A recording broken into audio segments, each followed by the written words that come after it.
Twongeye kubasuhuza abakunzi bacu kuri iyi channel. Muri aka kanya tugarutse mu kiganiro kijyanye na siporo. Ndabizi ikintu cyo kuganiraho abantu benshi bagiye byibaza. Ese nawe wajya wibaza impamvu ikipe ishobora gutwara igikombe ese zikurikiyeho bikayinanira? Gire hino tuganira. Iki kiganiro cyacu cy'uyu munsi kiribanza ku ikipe ya Liverpool n'isezero yagize muri uyu mwaka. Bamwe mu bakinnyi umupira cyane mu Bwongereza bavuze ku mpamvu 8 zatumye Liverpool itarigeze igira umusaruro mwiza kabone nubwo yatanze amafaranga menshi kurusha indi kipe yose. Nyuma yo kwifatanya mu guha icyubahiro Andrew Robertson na Mohamed Salah, Arne Slot yasubiye ku murongo wo ku kibuga. Umutoza wa Liverpool wari munsi y'igitutu gikomeye cyane no kunengwa ntiyifatanyije n'abakinnyi mu kuzenguruka ikibuga bashimira abafana nyuma yo kunganya na Brentford 1-1 ku cyumweru.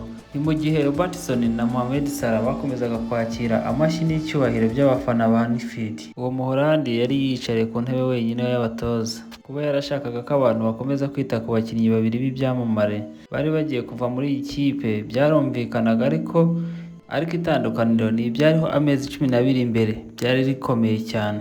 Icyo gihe Slot yari mu bihe by'ibyishimo byo kwizihiza intsinzi. Abafana ba Liverpool barimo baririmba izina rye inshuro nyinshi ubwo yazamuraga igikombe cya Premier League agisimbura Jurgen Klopp. Byagenze neza cyane kandi Slot yabaye umutoza wa Liverpool wa kane wegukanye igikombe cya shampiyona umwaka we wa mbere atoza ikipe. Nyuma y'iyo ntsinzi Liverpool yakoresheje amafaranga menshi cyane igura abakinnyi. Mu mpeshyi abantu benshi batega ibyishimo n'intsinzi byari gukomeza kuri Anfield, ariko nyuma yo kugera ku rwego rwo hejuru cyane, kugwa kw'iyo kipe no gutsindwa bitangaje byabaye ibintu bibabaje cyane. Iyi nkuru ikomeza ivuga uburyo Liverpool yagize umwaka mubi cyane kubera ibintu 8 bitandukanye. Bakomeza basobanura ko ikintu kibabaje cyane cyabayeho ari urupfu rwa Diogo Jota, icyo kintu cyakozeho Liverpool cyane. Dukomeze tubane hamwe rero babwiriza impamvu 8 zose batanze. Tugiye gutangira ku mpamvu ya mbere, tugende tuzisobanura ko bagiye bazisobanura. Nkuko twabivuze hejuru, impamvu ya mbere batanze bavuze ko ari urupfu rwa Diogo Jota. Diogo Jota na murumuna we Andrew Silva bapfiriye mu mpanuka y'imodoka muri Espagne. Bari bagiye gufata ubwato bubajyana mu Bwongereza ngo bajye gutangira imyitozo itangira mbere ya shampiyona. Jota yari amaze igihe gito ashyingiranywe, gusa yari afite umugore n'abana 3.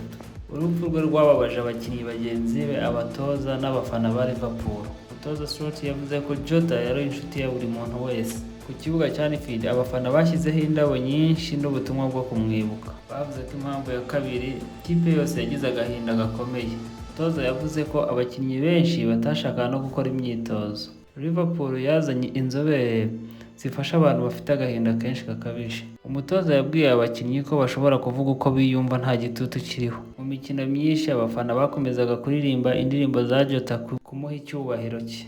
Andy Robertson yavuze ko umupira w'amaguru nta gaciro wari ukitugiriye nyuma y'ibyabaye. Impamvu ya gatatu, bavuze ko Liverpool yakoresheje amafaranga menshi ariko bitigeze bitanga umusaruro. Ikipe yaguze abakinnyi benshi bahenze.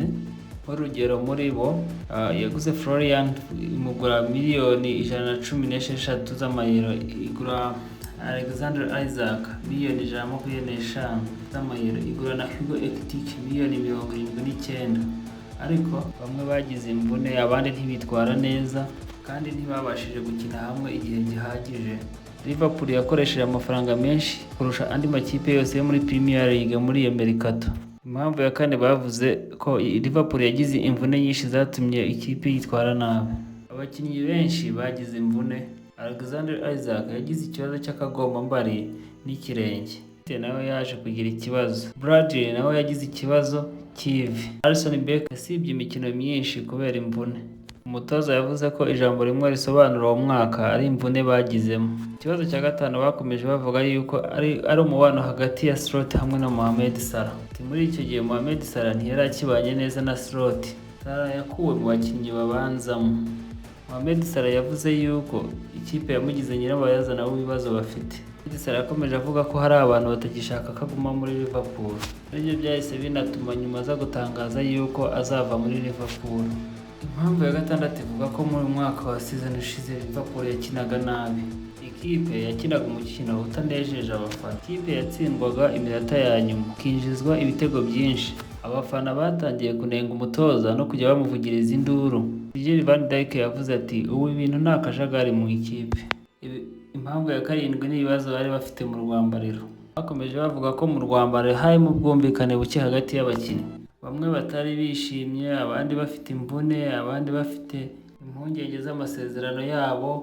Harimo umwuka mubi n'agahinda kenshi mu ikipe mo hagati mu bakinnyi. Impamvu ya munani, batakaje icyizere batangira kwiringira umwaka utaha.